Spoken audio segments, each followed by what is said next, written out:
Senhor presidente, em primeiro lugar, eu quero deixar muito claro que tem sido várias as vezes que eu tenho recorrido a uma audiência com o senhor ministro aqui nas comissões do Senado Federal, para tratar de um assunto que diz respeito ao meu Estado e que foi, indiscutivelmente, em total conivência do governador, essa matéria que foi pauta de sua campanha eleitoral, como jamais a maior empresa do Centro-Oeste brasileiro seria privatizada, esta matéria ganhou uma proporção ímpar no meu estado de Goiás. E Vossa Excelência sabe que, quando se trata do assunto de Pernambuco, Vossa Excelência é um guerreiro aqui para defender os interesses do seu estado. E cabe a mim, isso pelas minhas convicções e também pelas minhas posições em todas as campanhas eleitorais, na defesa da CELG do meu estado de Goiás.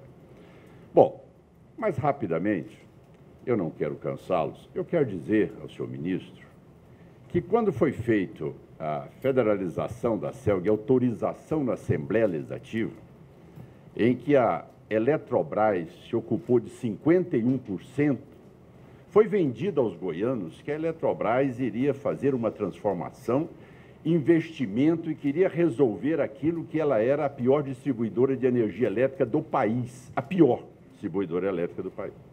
A Eletrobras entrou e tomou o comando das centrais elétricas de Goiás, e Goiás exigiu com que o governo de Goiás tivesse que fazer uma dívida de 5,2 bilhões de reais. Um contrato que havia sido vetado pelo atual governador Marconi Perillo, quando o seu sucessor, no seu terceiro mandato, havia feito com a Caixa Econômica Federal, um valor de 3 bilhões e 700. E que ele veio fazê-lo depois de 2 anos no mandato. O mesmo em condições muito mais precárias. A Eletrobras já no comando da CELG. A Eletrobras, ao invés de priorizar o pagamento das dívidas que teriam indexadores maiores e juros maiores, como é o caso da dívida Itaipu, que tinha a indexação, a variação do dólar mais 1% ao mês, o que ela fez? Ela simplesmente preocupou em repassar dinheiro para o Tesouro, para fazer primário, e repassar dinheiro para o Estado de Goiás. Ou seja, a dívida principal da CELG, ela não foi paga. Isto fez com que, nesta variação toda do dólar, a CELG ficasse duramente penalizada. Ora, por que a Eletrobras, então, não cuidou disso? A Eletrobras é proprietária de Itaipu e, de repente, como a dívida de Itaipu, cada vez mais deteriorando a CELG, mais barato ficaria para a Eletrobras. Ora, como goiano que sou e senador da República, cabe a mim exatamente perguntar à Eletrobras por que não se pagou a dívida indexada a dólar e priorizou fazer caixa do governo federal e caixa do governo estadual. E a continuidade, senhor presidente, é que durante todo esse tempo, o que ocorreu? A CELG continuou sendo a pior distribuidora do estado de Goiás. Hoje, a média, quando o Brasil tem 17 horas de perda de energia ao ano, Goiás é mais de 44 horas de perda de energia. O colapso é total. Bom, mas vamos aí às consequências. O que foi a nossa solicitação, então?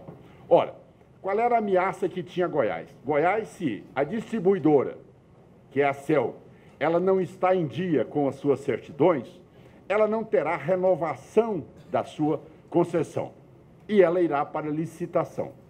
Aí, a nossa indignação. Por que, por exemplo, estados como Amapá, eles não cumprem as exigências da ANEEL e têm a sua continuidade sem a menor intervenção do governo? Primeiro ponto. Segundo ponto, tá certo? Por que aquilo que era ameaça de fazer-se a licitação, por que ela está incluída dentro das 42 agora, que ganhou, dizendo o ministro 43, que ganhou agora a concessão por mais de 30 anos. Quando ela era de Goiás, ela não podia ter mais a concessão de 30 anos. Agora, com esta privatização, o que vai acontecer? Goiás que sempre construiu a sua maior empresa, vai ficar com 49% de uma empresa negociada em condições extremamente difíceis e delicadas. A Eletrobras, que nada fez, vai ficar com 51% da venda das centrais elétricas de Goiás, e Goiás vai acumular todo um passivo da CELG, que quando a Eletrobras assumiu, impôs ao Estado que assumisse todo o passivo da CELG, e, ao mesmo tempo, com uma dívida de 5 bilhões e 200 milhões de reais. Aí, senhor presidente, vem a medida provisória. A medida provisória dizendo, olha, nós vamos, então, indexar a dívida na variação do câmbio do dólar no dia 1º de janeiro de 2015. Eu disse, por que não? Dia 29 de setembro de 2010,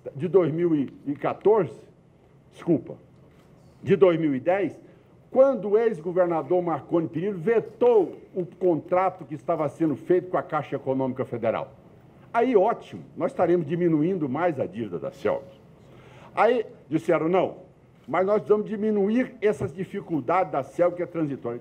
Tudo bem, então vamos fazer o seguinte, é em benefício da CELG? É em benefício da CELG, então ótimo.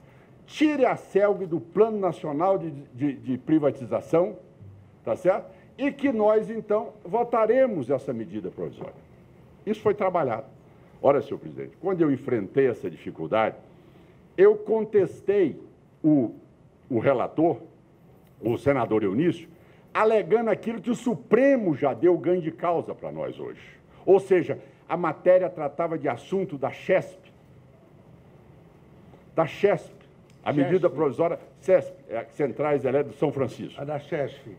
A 677, que não tinha nada a ver com CELG. Não se discutia esse assunto. Isso era o maior jabuti do mundo colocado dentro da medida provisória. Eu disse, como eu posso apresentar estas emendas se eu não sabia do texto anterior? Aí o meu debate em plenário e também com o ministro. E o ministro disse a mim, no gabinete da senadora Sandra, eu nunca fiz esse pedido ao senador Eunício, na inclusão da CELG na 677. Verdade ou não é, senhor presidente? Disse a Vossa Excelência que aquilo foi fruto de acordo no plenário da 675 entre a liderança do PMDB e os deputados. Não foi o Ministério que pediu. Exatamente. Para levar rapidamente esse assunto, senhor presidente, a tese foi essa. O ministro me disse, dentro do gabinete da senadora Sandra, olha, este assunto não foi um pedido meu. Se fosse pedido meu, eu diria você. Tá certo? Aí eu disse a ele, não existe acordo feito na reunião da comissão mista. Porque acordo da comissão mista, Vossa Excelência coloca a proposta, todos nós aqui concordamos ou não, coloca em votação, está decidido. Não existiu esse entendimento. Esse entendimento pode ter existido entre alguns deputados ou senadores. Mas tudo bem, mas não foi um acordo da comissão. Então é importante que seja dito isso. Bom, quando Vossa Excelência acabou de dizer isso, eu agradeci a Vossa Excelência, tá certo? E disse, muito obrigado, estou descendo então para fazer o enfrentamento, mas não de posição. Enfrentamento que eu apresentei proposta. Apresentei que retroagisse o valor do dólar. Apresentei proposta que retirasse ela do Plano Nacional de Desestatização para que nós tivéssemos a continuidade das centrais elétricas. Então, senhor presidente, o que a CELG está sendo colocada é para fazer caixa para o governo neste momento e para o governo de Goiás. Ou seja, vende-se a CELG, repassa o dinheiro para a Eletrobras 51%, 49%, vende a CELG a patamares irrisórios, ou seja, 6 ou 7 bilhões de reais. E quem é o beneficiado da medida provisória 677? Quem é beneficiado é quem vai comprar a CELG. Porque se a CELG vai ser privatizada, quem vai pagar o diferencial? Quem vai pagar o diferencial é o Tesouro. O Tesouro não paga nada, quem paga são nós brasileiros. Então, quem vai pagar essa diminuição do dólar não é em benefício de Goiás nem da CELG, não. Isso é em benefício de quem vai comprar a CELG. Esta é a verdade. Por quê? Por que tem essa preocupação em diminuir esse valor? Esse valor não vai desaparecer. Esse valor, ao retroagir o dólar 1º de janeiro, alguém vai ter que arcar com esse diferencial. Quem vai arcar com esse diferencial? Quem? Alguém que somos nós brasileiros. Agora, eu disse, se isso é para o bem de Goiás, ótimo. Agora, isto aí, não, isso é para viabilizar a CELG, para ser mais apetitosa na hora da licitação. Então, este é o fato em si que fica claro e expresso. E outra coisa, é só dizer a provocação de Vossa Excelência. Eu presidi o DR com muito orgulho, senhor presidente. Muito orgulho. Até porque, se esse governo ainda existe hoje, é porque o setor que eu defendo e que tenho orgulho dele, sustenta essa nação que está aí. Esse desgoverno está instalado.